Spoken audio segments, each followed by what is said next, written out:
Hola, ¿cómo están? Me da mucho gusto saludarlas y saludarlos en Psicólogo en Coruscant, el podcast. En este episodio para hablar de qué nos está comunicando en temas de psicología la nueva serie de Andor.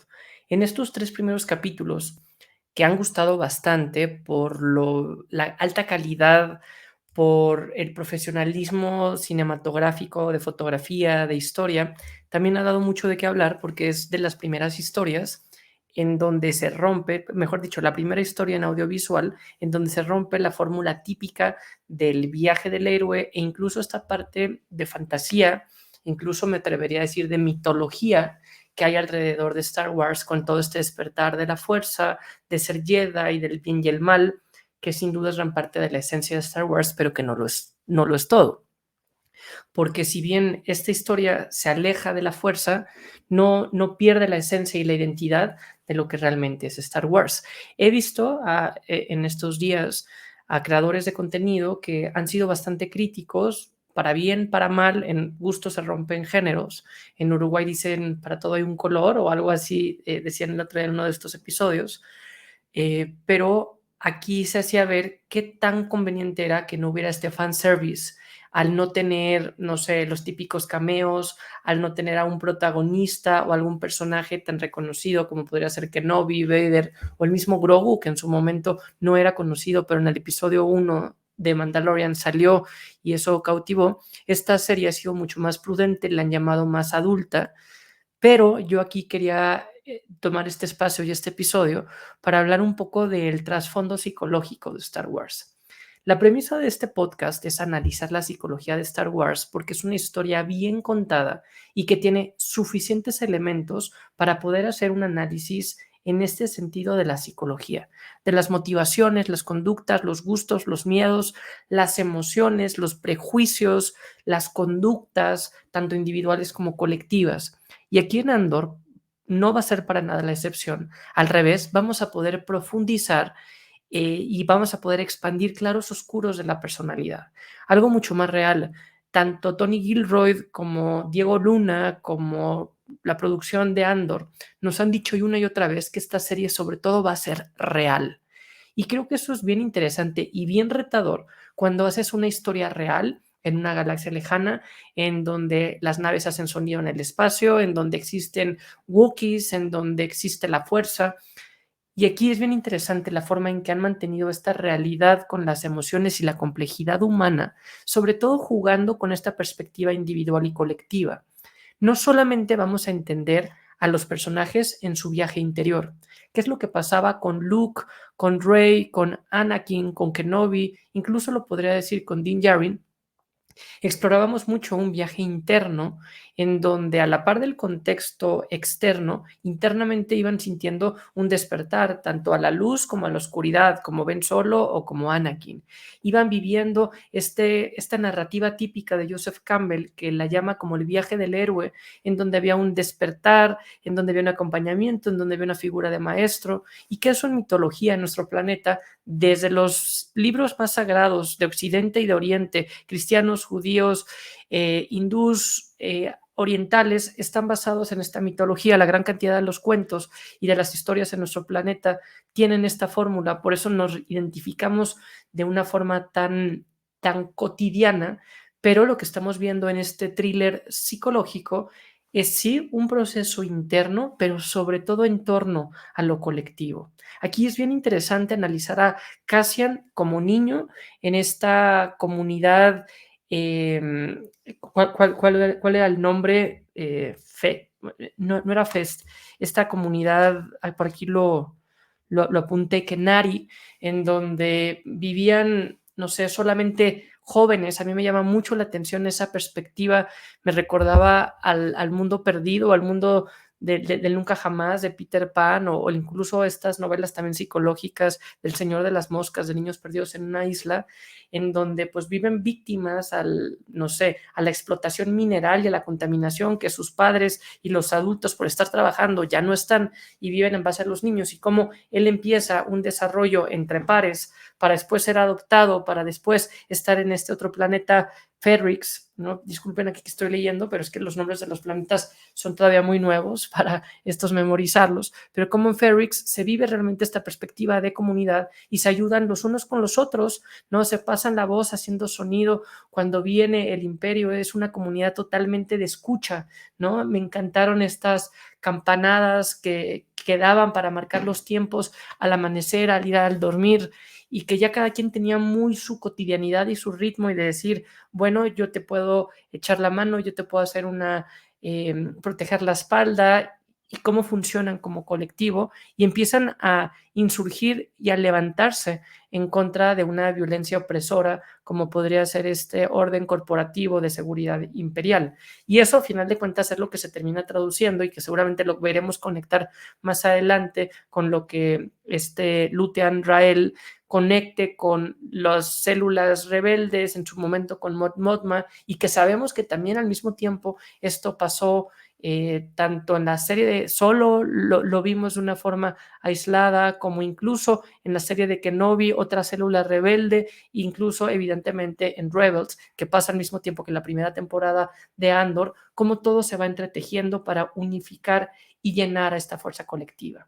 Aquí vamos a ver en Andor un proceso individual, pero Andor, más allá de Cassian, más allá de Diego Luna, representa la ciudadanía, a la galaxia, al colectivo. Aquí vamos a analizar una psicología social, una psicología de los grupos, en donde estamos acostumbrados a analizar la psicología del protagonista, al ver cómo Anakin, como elegido de la fuerza, podía tener este balance, esta decisión junto con Palpatine, y conocimos el arco de Palpatine más adelante en su vida y nos damos cuenta de las consecuencias que tiene para la Orden Jedi y las consecuencias que tiene para la República, para la galaxia, para la Orden Jedi, y cómo también el proceso de Luke Skywalker hace que cambie nuevamente la galaxia, que cambie el imperio para formarse la nueva república, y cómo la misma fórmula se repite con la primera orden, ¿no? Siempre nos damos cuenta de los que crean la historia, pero cómo estos creadores de historia terminan impactando a la mayoría de la galaxia.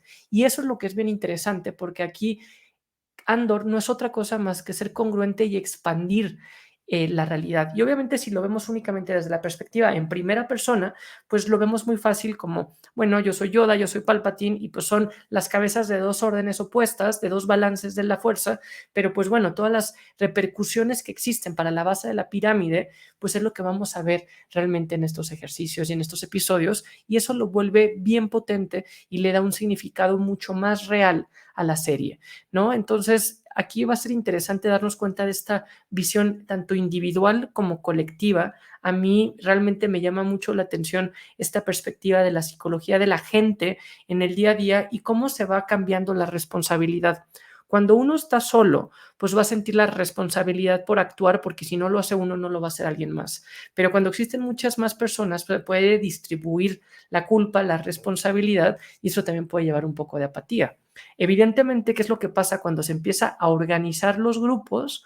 Empiezan a darse apoyo, contención emocional, pues empiezan a organizar, y esos son peligrosos. Por eso en nuestro planeta un derecho humano es la libertad de asociación, la libertad de agrupación, de hacer sindicatos, y esos pueden ser tan peligrosos para mafias de poder, porque pues eso es lo que hace, es el principio de la democracia, que es descentralizar el poder de unos pocos a la mayoría de la gente.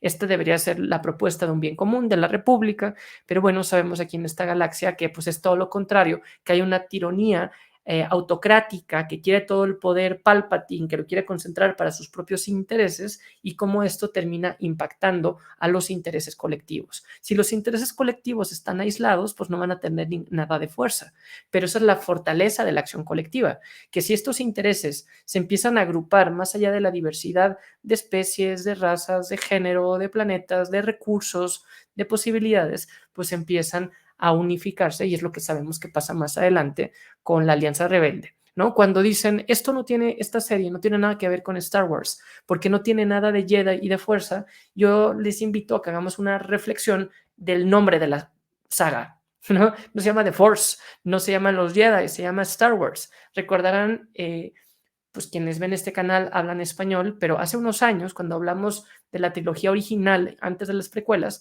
se traducía no solo el nombre del episodio, sino se llamaba La Guerra de las Galaxias, ¿no? Entonces, ¿de qué estamos hablando en Star Wars? De la Guerra de las Galaxias, en donde tuvimos algunos episodios centrados en la saga de Skywalker y son evidentemente esta fórmula y esta narrativa de viaje del héroe que es tan potente y que no quita para nada la relevancia, pero que nos ayuda a ejemplificar el impacto de la guerra, ¿no? Y creo que esto también puede dar una reflexión muy sincera, realista y respetuosa del impacto que puede tener la guerra, porque muchas veces antes, ¿no? Aquí podemos ver cómo en el 77, episodio 4, pues venía en un mundo post Guerra Fría, post Guerra Mundial, y pues nos damos cuenta lo lastimada que estaba la comunidad tras haber participado en esta guerra, ¿no? Incluso aquí los papás de los niños que llevaron al cine a ver Star Wars pudieron haber conocido la Segunda Guerra Mundial, o los abuelos incluso lo pudieron haber vivido y no era algo tan lejano, ¿no? Y ahora, evidentemente, la guerra parece más lejana, aunque sabemos en la realidad que no es así,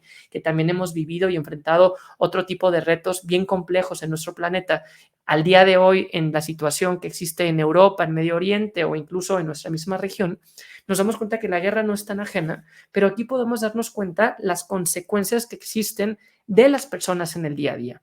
Muchas veces se habla que la guerra se discute en la frialdad de un escritorio entre personas, hombres por lo regular, mayores de edad, ¿no? Adultos mayores que están discutiendo y les parece muy fácil por intereses personales o incluso colectivos, pero tomar una decisión de llevar a la guerra. ¿Y quiénes son quienes terminan dando su vida, quienes terminan estando en el campo de batalla, en la primera trinchera?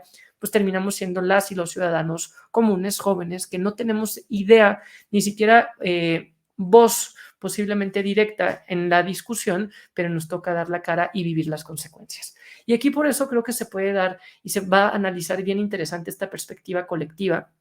Yo digo, tengamos muy presente esta perspectiva del campanario, de los sonidos colectivos, de cómo se apoyan unos a otros en Ferrix, porque eso creo que refleja bastante bien la perspectiva de comunidad.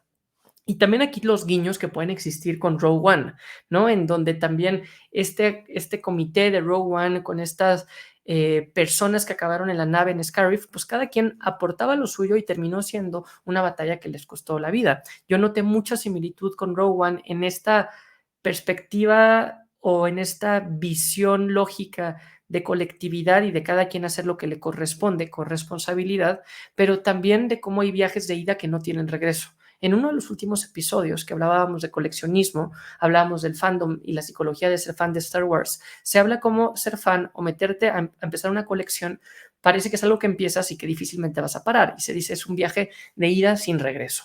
Eso fue Rogue One, ¿no? Sabían que iban a dar el todo para tener los planos de la Estrella de la Muerte, que eso iban a representar sobre todo esperanza contra el imperio, que se termina materializando en episodio 6, pero nos damos cuenta cómo todo este ejercicio es viaje sin salida, cosa que pasa también con esta, como Preox Morlana, esta orden corporativa, que es quien baja a atrapar a Cassian y dicen, pues nos quedamos sin nave porque esta quedó gracias a la solidaridad de los amigos de Andor que terminan amarrando la nave en este basurero y se estrella, dicen no tenemos salida, ¿no? O el mismo Lucian Rael dice, como la lección 2 que le da a Andor, al entrar, prepara tu salida, ¿no? O sea, anticípate y date cuenta si va a haber o no la posibilidad de hacer aquí algún escape, ¿no? Entonces creo que es bien interesante esta perspectiva colectiva, pero también vamos a tener, por otro lado, la perspectiva individual,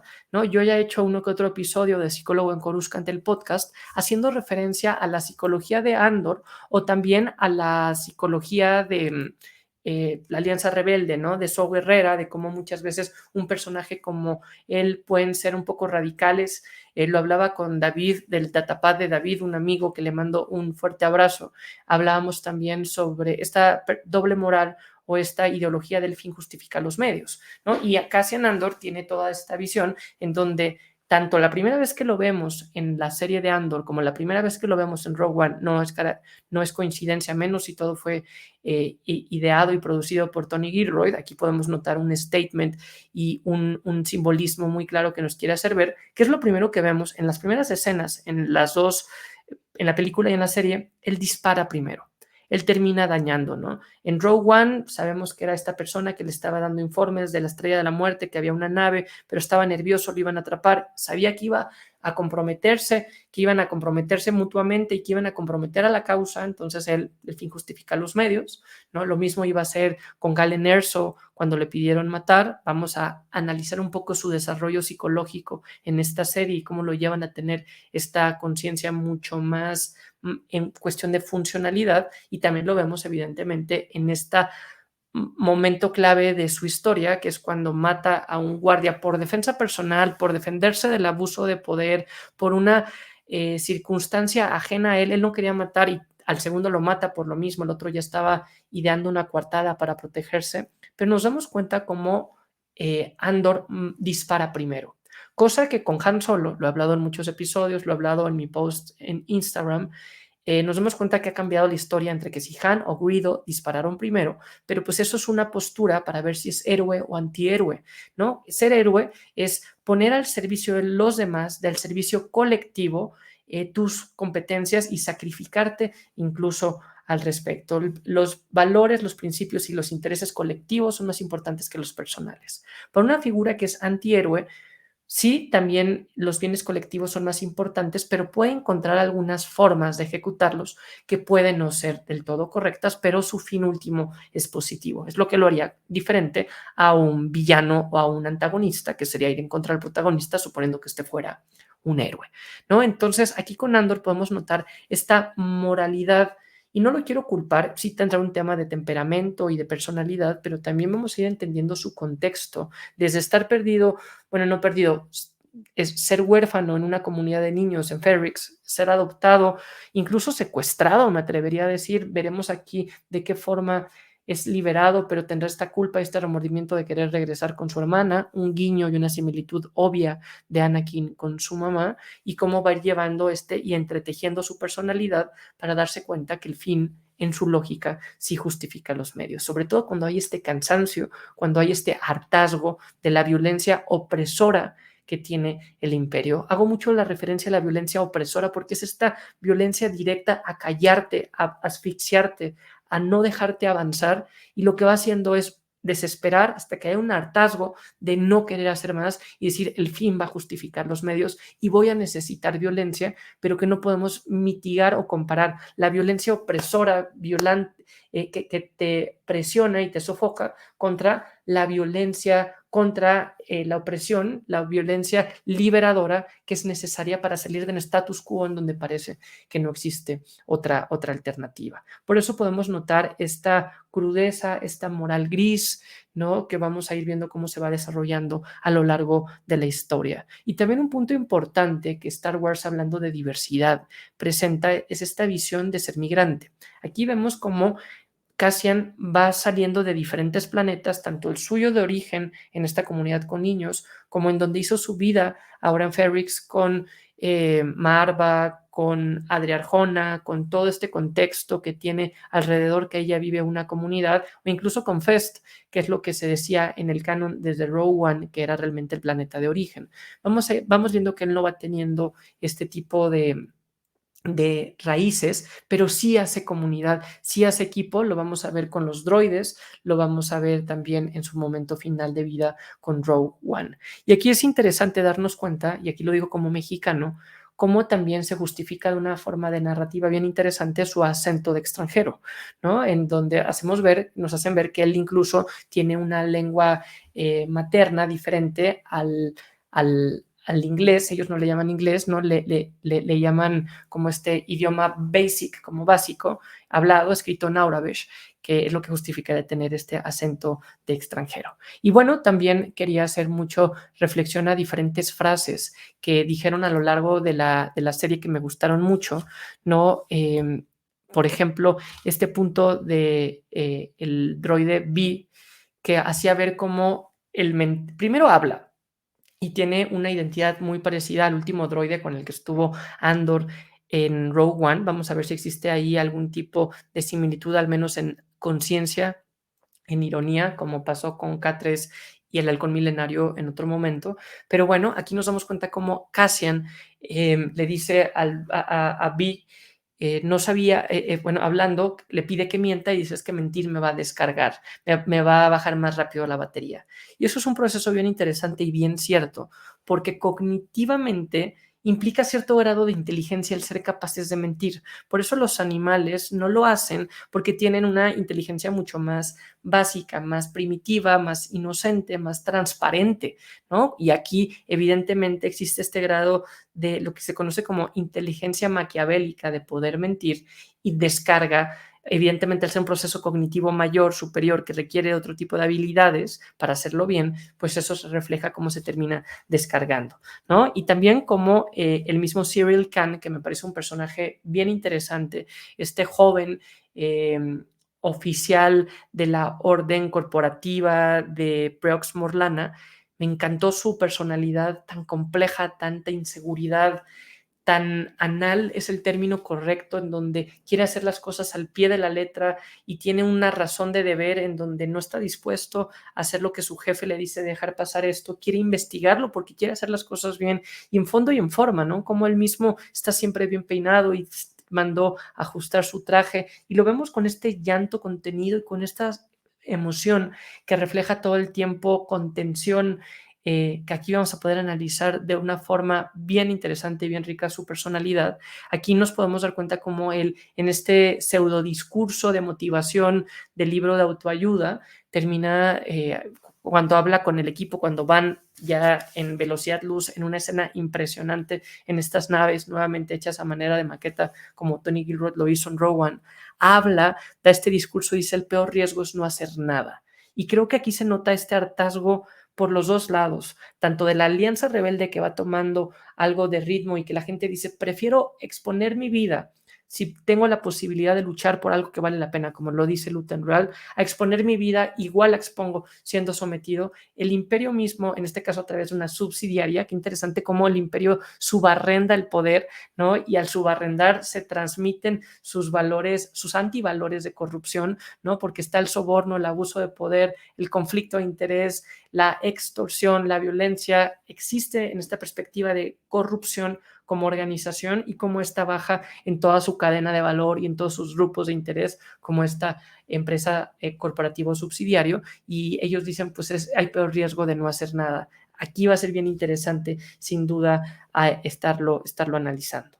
Y quería terminar con una reflexión un poco más profunda sobre el storytelling, ¿no? Yo aquí en este capítulo, en este espacio, siempre analizamos la forma de contar historias. Una de las premisas de Psicólogo en Coruscant y de la psicología misma es que las personas aprendemos mejor y más fácil con historias. Por eso existen fábulas, moralejas, mitologías, en donde se te presenta un héroe, un personaje, un antihéroe, y con base en eso podemos ir, ya entiendo qué me quedo, qué reflexión, y es lo interesante del cine, o en este caso de las series, de las novelas, de toda la fantasía, de la literatura, de este punto de entretenimiento, porque además de entretenernos, podemos tener discusiones como estas y decir, yo me identifico en mis emociones con Andor, con Kenobi, o qué importante es saber reconocer el miedo y la vulnerabilidad para que no nos pase como Anakin o como Padme.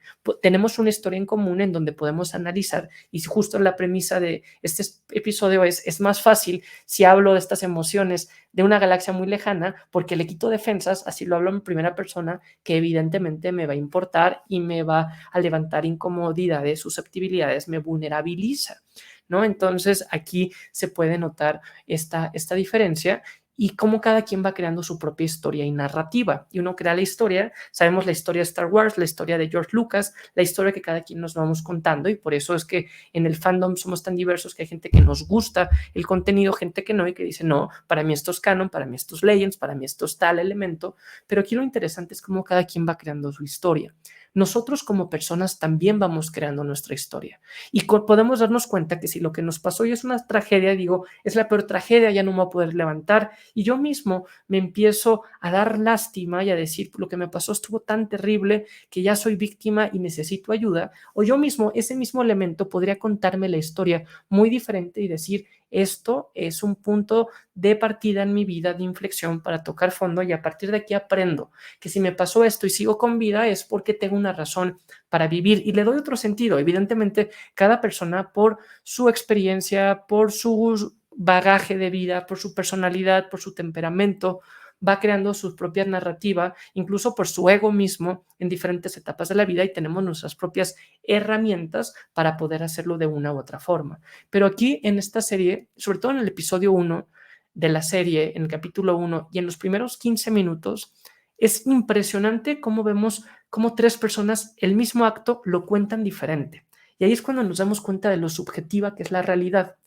Primero, ¿qué es lo que pasa?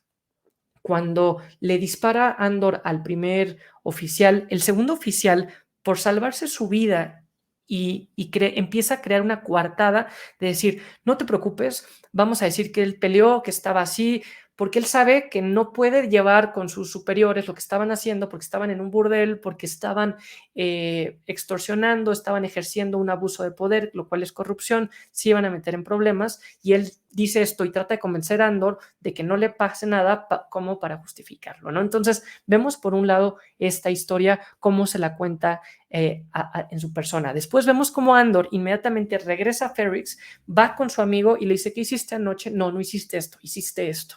Y le empieza a contar la historia que él quiere que cuente y así fue como pasó. Y a veces nosotros, nosotras, nos creemos las mismas historias que nos contamos o nos cuentan. No sé si a ustedes les ha pasado, pero cuando son pequeños o bebés, no tienes una memoria y te dicen, así fue este cumpleaños, esta Navidad, este viaje, y tú ya te acuerdas como si lo hubieras vivido. Incluso tú puedes contar la historia por ver la fotografía cuando muy probablemente no fue así, pero nos compramos la historia en narrativas, ¿no? Y cómo también esta misma narrativa nos vamos dando cuenta cómo la van contando de otra forma el guardia, el jefe de Cyril Khan, cuando Cyril Khan le dice, hubieron 2 asesinatos, vamos a investigar, y él dice, no, es en muy mal timing, no vamos a investigar, porque se supone que no existe un burdel, se supone que tenemos control, no queremos la atención del imperio en nosotros, vamos a decir que fue un acto heroico, no sobreheroico para tampoco llamar más la atención, ¿no? El mismo hecho, cómo se va contando de diferente perspectiva, ¿no? Y esto creo que nos puede dar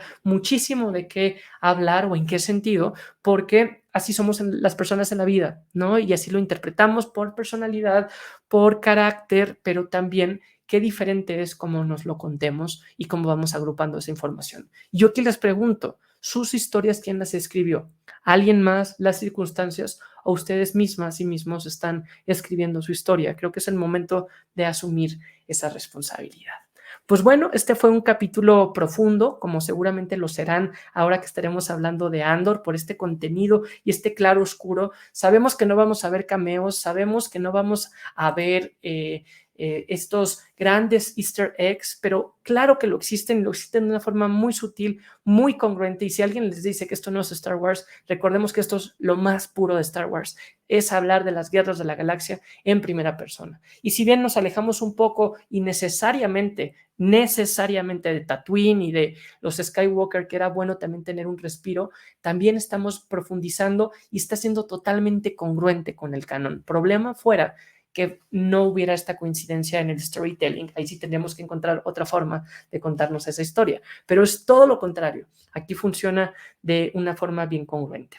Pues bueno, entonces, como pueden darse cuenta, es mucho más fácil hablar de estos temas de emociones, vulnerabilidad, violencia, identidad, doble moral, si lo vemos, no sé, en Andor o en una galaxia muy lejana, así lo vemos en primera persona. Muchas gracias por estar en Psicólogo en Coruscant, el podcast. Gracias por darle like, gracias por activar las notificaciones y dejen en los comentarios qué es lo que opinan sobre esta serie.